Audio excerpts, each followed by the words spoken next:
দর্শক, যে আরাকান আর্মির জন্য আমরা মানবিক করিডোর, মানবিক চ্যানেলের বন্দোবস্ত করার কথা ভাবছি, যুক্তরাষ্ট্রের ফাঁদে পড়ে আরাকান আর্মিকে সহযোগিতা করার নামে এক ধরনের বিপদ ডেকে আনছি এবং এই সাবকন্টিনেন্টে এক ধরনের যুদ্ধাবস্থা তৈরির ফাঁদে পা দিতে চলেছি, তখন আরাকান আর্মিরা আমাদের জন্য জীবন্ত আতঙ্ক হয়ে দেখা দিচ্ছে এবং আগামীতে আরাকান আর্মিরা কোন পর্যায়ে যাবে সেটা ভাবতেও গা শিউরে ওঠে।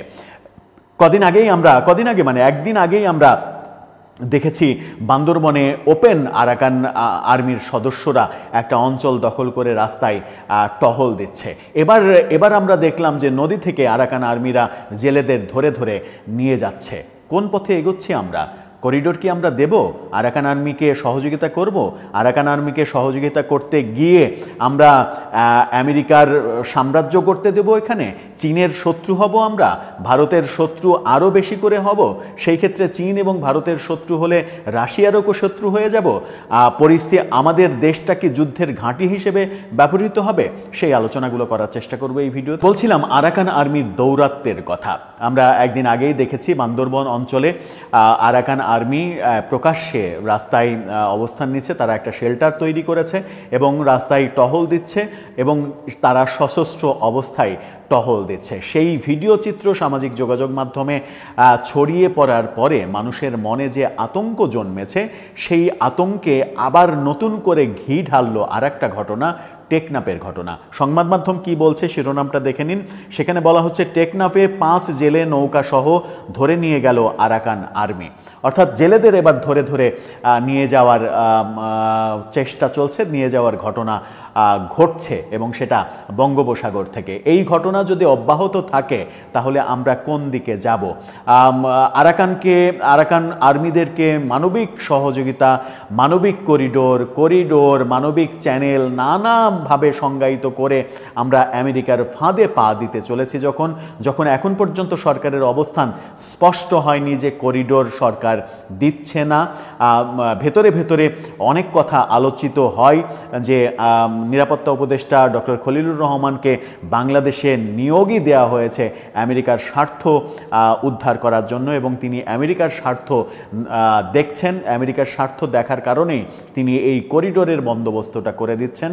তখন আরাকান আর্মিদের এই ঘটনাগুলো একটা বার্তা দেয়। সেই বার্তাগুলো কি সরকারের কাছে পৌঁছাবে? সরকার কি এই বার্তাগুলোকে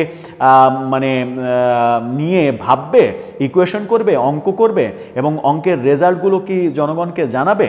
সেই প্রশ্নগুলো সামনে আসবে। কি ঘটল টেকনাফে?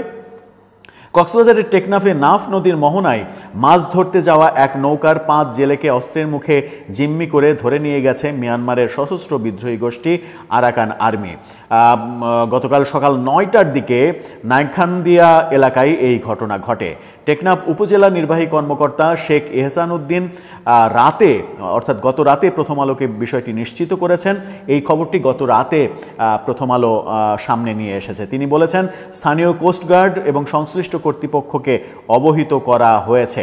ধরে নিয়ে যাওয়া জেলেরা হলেন টেকনাফ উপজেলার সাবরাং ইউনিয়নের শাহপুরীর দ্বীপ জালিয়াপাড়ার মোহাম্মদ ইলিয়াস, তার ছেলে মোহাম্মদ নূর হোসেন ও আক্কাল আলী, কালুমিয়ার ছেলে সাবির হোসেন এবং মোহাম্মদ নূর হোসেনের ছেলে মোহাম্মদ সাইফুল ইসলাম।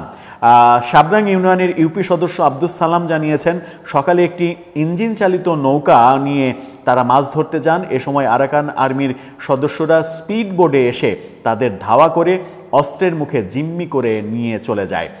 পাশের নৌকায় থাকা অন্য জেলেরা ফিরে এসে মালিককে বিষয়টা জানায় তড়িঘড়ি করে। শাহপুরীর দ্বীপ ক্ষুদ্র মৎস্য ব্যবসায়ী সমিতির সভাপতি আব্দুল গনি জানিয়েছেন, একই পরিবারের 3 জন সহ 5 জেলে ইলিয়াসের মালিকানাধীন নৌকায় মাছ ধরতে গিয়েছিলেন। তাদের মিয়ানমারে নিয়ে যাওয়া হয়েছে। জেলেদের স্বজনেরা কোস্টগার্ড এবং বিজিবিকে খবর দিয়েছে। যোগাযোগের চেষ্টা করা হলেও কোস্টগার্ড টেকনাফ স্টেশনের কমান্ডারের বক্তব্য পাওয়া যায়নি। তবে টেকনাফ 2 বিজিবি ব্যাটালিয়নের অধিনায়ক লেফটেন্যান্ট কর্নেল আশিকুর রহমান বলেছেন, বিষয়টি শুনেছি, তবে পরিবারের পক্ষ থেকে এখনও আনুষ্ঠানিকভাবে জানানো হয়নি। আনুষ্ঠানিকভাবে আপনাকে জানাতে হবে কেন? আপনি শুনেছেন, আপনি অ্যাকশান নেবেন, অ্যাকশানে ঝাঁপিয়ে পড়বেন। আপনার দেশের নাগরিককে রক্ষার দায়িত্ব আপনার। আপনি সীমান্ত অঞ্চল পাহারাই দিচ্ছেন নাগরিককে মানে রক্ষা করার জন্য। সুতরাং পরিবারে পুলিশের মানে ট্র্যাডিশনাল পুলিশিং যে ল্যাঙ্গুয়েজ, এখনও আমরা লিখিত অভিযোগ পাইনি, এখনও পরিবারের পক্ষ থেকে লিখিত অভিযোগ করা হয়নি। কখন লিখিত অভিযোগ করবে, কখন এসে মামলা করবে, তারপরে পুলিশ আয়েশি জীবন ছেড়ে গিয়ে মামলার কাজে কিংবা মামলার ব্যাপারে ব্যবস্থা নেওয়ার জন্য মাঠে নামবে। এই ব্যাপারগুলো খুবই পুরানো ল্যাঙ্গুয়েজ এবং ট্র্যাডিশনাল ল্যাঙ্গুয়েজ। এই ল্যাঙ্গুয়েজ তো মানে বিজিবির হওয়ার কথা নয়। বিজিবি হচ্ছে যে অ্যাকশন অন টাইম, একেবারে সাথে সাথে অ্যাকশানে যাবে তারা।